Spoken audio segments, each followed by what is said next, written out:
Markets को चले एक करके डिस्कस करते हैं। तो वहाँ से तो थोड़ी सी आपको कमजोरी दिख रही है अजय और बाजारों के लिए, लेकिन हम जो अपने लिए रीडिंग रख रहे हैं, हम फिर भी रेस्ट ऑफ द वीक से फिर भी बहुत बेटर रहे हैं अगर पिछला पूरा हफ्ता देखिए। यूएस मार्केट में दो तरीके हैं, ये बात तो है, थोड़ा सा बहुत जरूरी है बात करना कि ग्लोबल रिस्क ऑफ का माहौल हो गया है इस समय।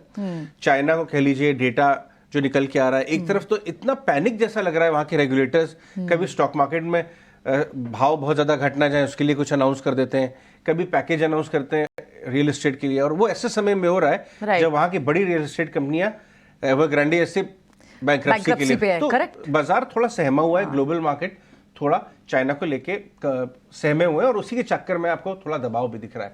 ये जो रिस्क ऑफ है ये यूएस में भी रिफ्लेक्ट कर रहा है। यूएस मार्केट धराशायी नहीं हो रहे, लेकिन अगर आप यूएस मार्केट के पिछले 3-4 हफ्ते के चार्ट को देखें तो एक टॉपिंग आउट सा पैटर्न दिखा रहे हैं, और वहां भी इंक्रीमेंटल डेटा जो आ रहा है बहुत मजबूत है।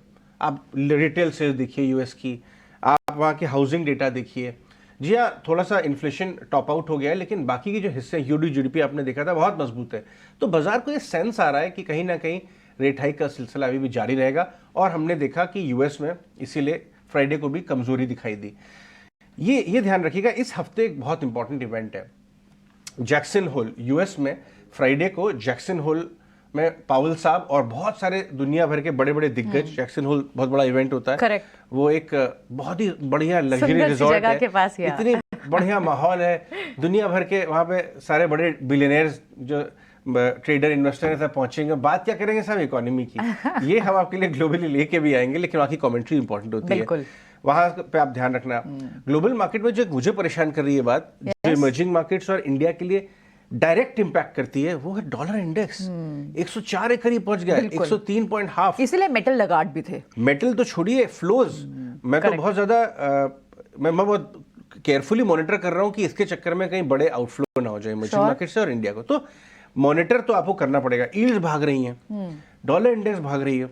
करेक्ट। ये मुझे एज अ ट्रेडर थोड़ा नर्वस कर रही है, और मैं अपनी पोजीशन बहुत स्टॉप लॉस के साथ स्ट्रिक्टली करूंगा।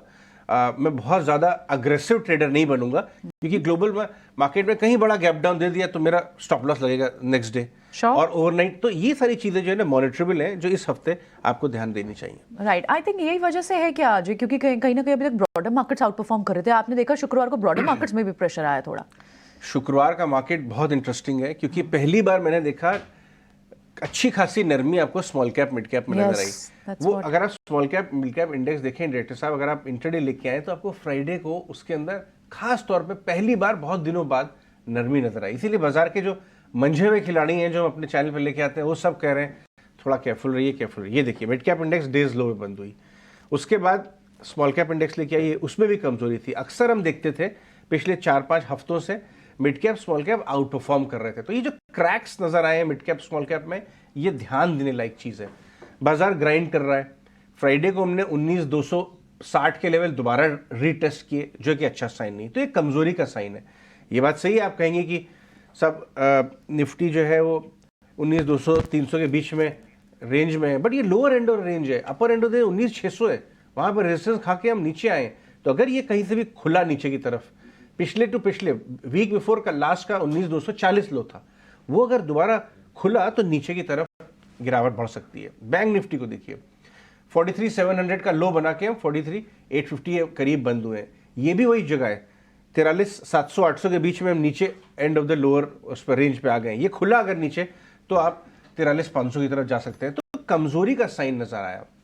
रिलायंस ने इंटरडे दिखाई है, बाजार को थोड़ी मदद दी। जी हाँ, आज जियो फाइनेंशियल की लिस्टिंग होगी, और एक बहुत इंपॉर्टेंट बात है, ये अपने व्यूअर्स को बता दें कि हम लाइव बॉम्बे स्टॉक एक्सचेंज से पूरा कवरेज आपको जियो की लिस्टिंग का दिखाएंगे। कहीं मत जाइएगा, क्योंकि ये बहुत दिनों बाद रिलायंस के हाउस ऑफ रिलायंस से आपको कोई एक इवेंट दिखाई दे रहा है, वरना जो भी होता है वो सब एक्सचेंज पे हो जाता था। श्योर। पहली बार ये बॉम्बे स्टॉक एक्सचेंज पे सारे बड़े लोग आएंगे, कामत साहब आएंगे, हमारे रिपोर्टर्स जाएंगे, लोगों से बातचीत करेंगे। इवेंट बन रहा है, ये बड़ी चीज है। और इसकी स्टार्टिंग 1.5 लाख करोड़ के आसपास मार्केट कैप से हो रही। तो ये देखिए अब स्टार्टिंग कि इस स्टार्टअप का जन्म हो रहा है 1.5 लाख करोड़ के एम कैप के साथ। तो रिलायंस पे आपको नजर रखनी पड़ेगी, ऑटोज पे भी। लार्ज कैप में ऑटोज में अच्छी बाइंग आ रही है, बाजार में उन्होंने काफी ज्यादा सपोर्ट दे रहा है। बट ओवरऑल देखें तो संकेत थोड़े नरमी के नजर आ रहे हैं अगर आप फ्राइडे के एक्शन को देखिए। अब